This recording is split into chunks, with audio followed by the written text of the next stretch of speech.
دا وختي د بهار موسم چې دی هغه نږدې دی او کم چې د شلتالانو ونې دي ارلیګرین چې کم شلتالو دی د هغې بوټي چې دی په هغې کې ګلونه چې دي شروع شوي دي.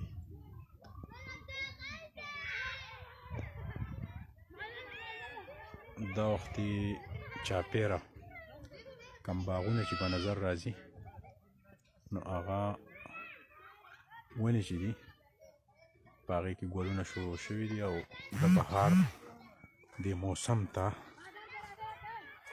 دننه کېدو نه څو ورځې مخکې ارلیګرین کم شلتالو چې دی دا ګلونه او غوټۍ د دې په ونو کې شروع شي.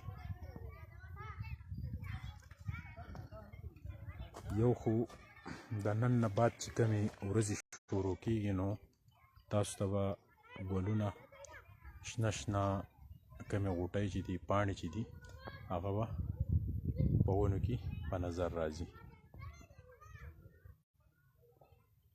د بهار موسم چې دی د دې نه د خوندونو اخیستو دپاره بیا د سوات بېلابېلو سیمو ته ټورست چې دي هغه هم په ګڼ تعداد راځي.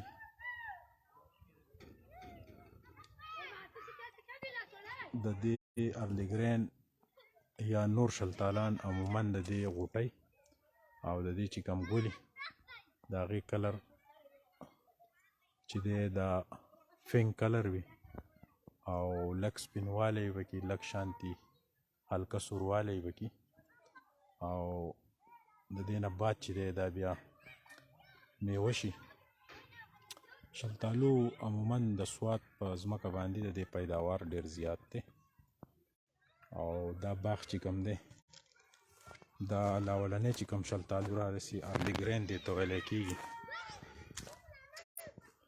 نو دا د ټول نه مخکې چې کم د ارلیګرین میوه مارکیټ ته راشي نو دې ته خلک ډېر زیات چې دی خوشحاله وي. د دې شلتالو ډېر زیات خوږ نه وي خو دا په داسې موسم کې راشي چې اولنی موسم وي د دې سیزن نو خلک ترې خوندونه اخلي.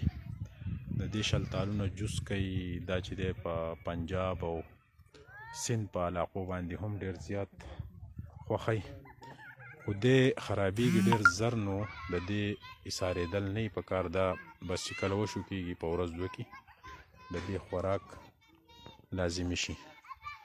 دا د ارلیګرینو یو باغ تاسو ته ما چې دی هغه وښو په خپل سکرین باندې نو ګل د دې ډېر زیات مزیدار وي. د الله تعالی د قدرت هغه ټولې نظارې هغه چې تاسو وګورئ دا باغ دا وختي مکمل د غوټو او ګلونو نه ډک دی رنګارنګ.